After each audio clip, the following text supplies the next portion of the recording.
Hi, so my name is Peter Sarkies. I'm a PI at Imperial College London, and my lab is based at the MRC London Institute of Medical Sciences. Today, I'm going to talk about how my lab is using evolutionary analyses in order to gain fundamental insights into epigenetic processes, and we call this approach Epi-Evo. So there are two aspects to the connection between epigenetics and evolution that we're studying in the lab. The first is to understand how epigenetic changes could directly contribute to evolutionary processes. In other words, can epigenetic changes alone, potentially in the absence of DNA sequence changes, drive divergence within species and thus contribute variation that could be acted on by natural selection? The second aspect of the connection between epigenetics and evolution that we're interested in is to investigate how epigenetic mechanisms themselves evolve. What we're learning is that despite the fundamental importance of epigenetic pathways in development of multicellular organisms, there's this remarkable diversity in the epigenetic mechanisms used in different species. The rate at which epigenetic mechanisms evolve is extremely fast, and many mechanisms that are found across eukaryotes have been lost multiple times independently in different species. And this is particularly interesting because the same diversity in epigenetic mechanisms is found in human cancers, many of which acquire mutations that alter or completely inactivate epigenetic processes. And we're hoping that studying this process across evolution could give us some insights into what drives the divergence of epigenetic mechanisms in cancer. So today I'm going to describe a recent study from the lab, which is where we covered this second aspect of the connection between epigenetics and evolution. So in this study we were interested in investigating the evolution of DNA methylation across eukaryotes. So DNA methylation is a really good example of a rapidly evolving epigenetic mechanism. As you can see from this really simplified and schematic tree, it's likely present in the first eukaryotes. It's found in a very similar form in both mammals and plants. However, many organisms have dispensed with DNA methylation altogether, including famous model organisms like C. elegans, Drosophila, and yeast. So it seemed to me that there might be something driving these repeated losses of DNA methylation, and this is what I set out to look for. So I took a very simple approach to investigate what might be driving repeated loss of DNA methylation. And to do this, I simply looked for proteins that co-evolve with DNA methylation. In other words, proteins that are present when DNA methylation was present and absent when DNA methylation was absent. And what came out rather surprisingly from this analysis is that the proteins that co-evolve with DNA methylation were actually strongly enriched for DNA repair. So you can see here the top 5 gene ontology terms associated with DNA methylation, coevolution with DNA methylation, all are associated very clearly with DNA repair. So what's going on here? And a way into this came from the fact that one of the enzymes that co-evolves with DNA methylation is the enzyme ALKB2. So importantly, ALKB2 has a very well-defined function. It repairs alkylation damage in the DNA in the form of 3-methylcytosine. So this is a form of DNA damage that's extremely toxic because it interferes with base pairing, causes replication faults to stall. So ALKB2 acts directly on 3-methylcytosine and repairs this damage, releasing formaldehyde in the process.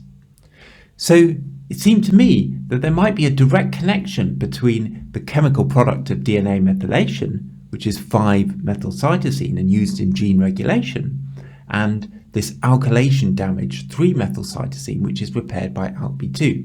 And in fact, the simplest hypothesis we could come up with then is that DNA methyltransferases themselves introduce 3-methylcytosine directly into the DNA. So we decided to test this idea directly, and to do so we collaborated with Petra Hajkova to develop a highly sensitive technique to measure the levels of 3-methylcytosine using mass spectrometry. So we measured 3-methylcytosine in DNA in embryonic stem cells, either in wild type or in mutants lacking all of the DNA methyltransferases. And you can see clearly here from this trace that in the absence of DNA methyltransferases, there's almost no 3-methylcytosine. It's almost completely wiped out. And in fact, as you can see from the quantification, it's actually below the limit at which we can reliably quantify it. So this demonstrates that the major source of this form of DNA damage in cells is the activity of DNA methyltransferases. So we also tested this directly in vitro, collaborating with Albert Jeltsch in Stuttgart to purify the catalytic domain of DNMT3, and we could get robust 3-methylcytosine induction simply in vitro with a plasmid, and this is wiped out completely if we use a catalytically dead version of the enzyme. So thus, this proves that DNA methyltransferases are able to actually directly introduce DNA methylation into DNA. So this allows us to come up with a model whereby DNA methyltransferases co-evolve with the ALK-B2 DNA repair enzymes, because while most of the time DNA methyltransferases introduce 5-methylcytosine into DNA, occasionally they slip and they introduce instead this highly toxic DNA damaged 3-methylcytosine. So that means, if you like, that ALK-B2 is needed wherever DNA methyltransferase is needed in order to mop up after DNA methyltransferase and protect against this off-target activity. So there's a corollary of this hypothesis, which is that maybe the reason that DNA methyltransferases are so frequently lost across evolution is because of this toxic activity, which means that there's always a burden in place on the cell of the process of 3-methylcytosine induction. So we decided to test this idea directly, and to do this we built a bacterial system in which we could introduce DNA methylation at very high levels by using a plasmid that expresses the DNA methyltransferase from a prokaryotic source in E. coli, and crucially that plasmid contains within it a selectable marker, in this case kanamycin. So what we can do is we can monitor how long this plasmid actually lasts for in the absence of selection, and we can do this in both wild type background or in backgrounds lacking the ALK-B. So what we can see is that very clearly, after about 7 days in the absence of selection, we lose the plasmid completely from the ALK-B, as indicated by the fact that there are no kanamycin-resistant colonies remaining, whereas in the wild type, it's still being maintained for that period of time. So that actually shows we're essentially watching evolution in real time, and we can see that the loss of DNA methylation is much accelerated when there's no ALK-B repair system present.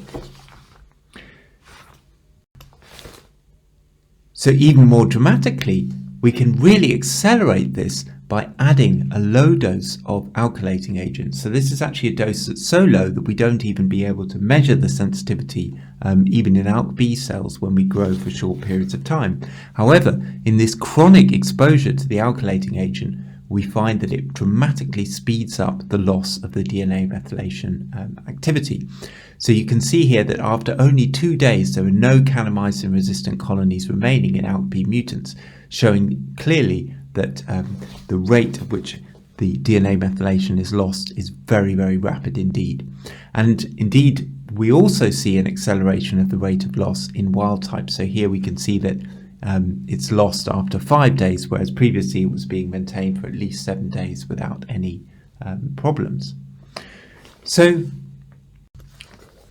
altogether then, this allows us to come up with this idea that DNA methyltransferases are lost frequently through evolution due to this cost associated with unscheduled DNA alkylation damage that comes along inevitably with DNA methyltransferase activity. So even if you have the ALK-B2 present, there's this burden of 3-methylcytosine, and so if you can get away without DNA methylation, then perhaps it's advantageous for some organisms to lose it altogether.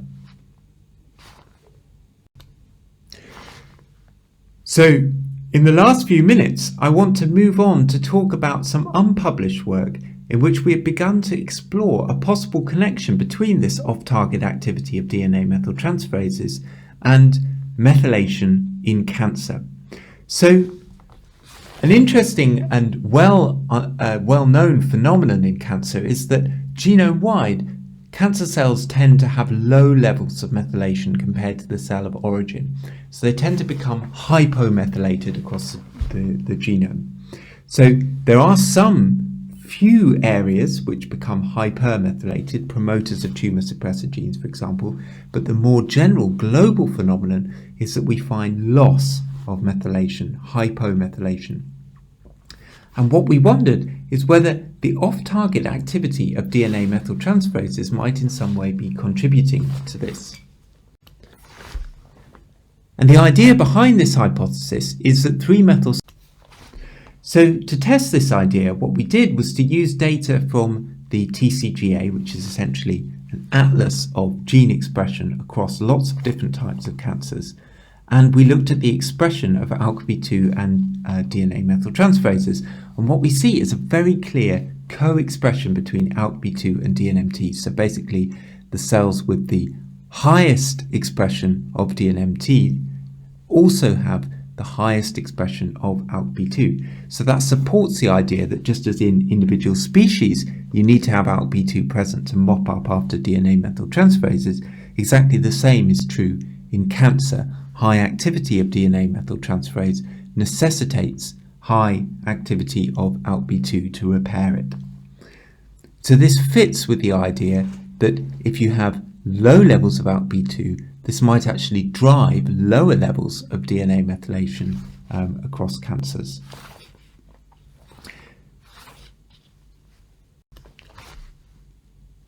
So interestingly, we think that this effect might also be relevant for designing new treatments for cancer.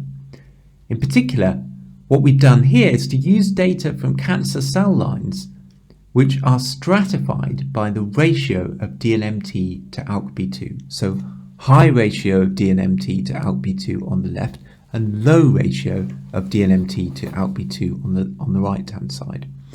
And what we've done then is to use data from these cells which shows their sensitivity to an alkylating agent called temozolomide. So this introduces 3-methylcytosine, amongst other things, into the DNA.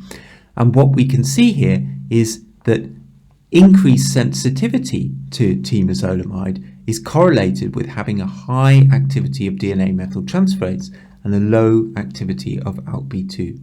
So that's measured here by having a lower IC50, which means that they're more sensitive to temozolomide. So we've just been awarded a grant to actually test these hypotheses directly in cancer cells, which is something I'm very excited about in the future. So I'd like to finish there and acknowledge the funding sources, which is the MRC and the EMBO Young Investigator Programme. And I'd also like to thank my fantastic teammates in the lab who are an absolute joy to work with. And of course, this work really benefited from great collaborations with Petra Heikova in my institute and Albert Jeltsch in Stuttgart. So finally, if you're interested in hearing more about our research, and also if you're interested in working with us because we have a new position to investigate the evolution of DNA methylation in cancer open, please let me know either by email or Twitter. And I'd also like to thank the British Society for Developmental Biology and the Genetics Society for inviting me to speak today, and also for helping to make this talk accessible online. Thanks very much for your attention, and I'd be pleased to hear from you further if you have questions.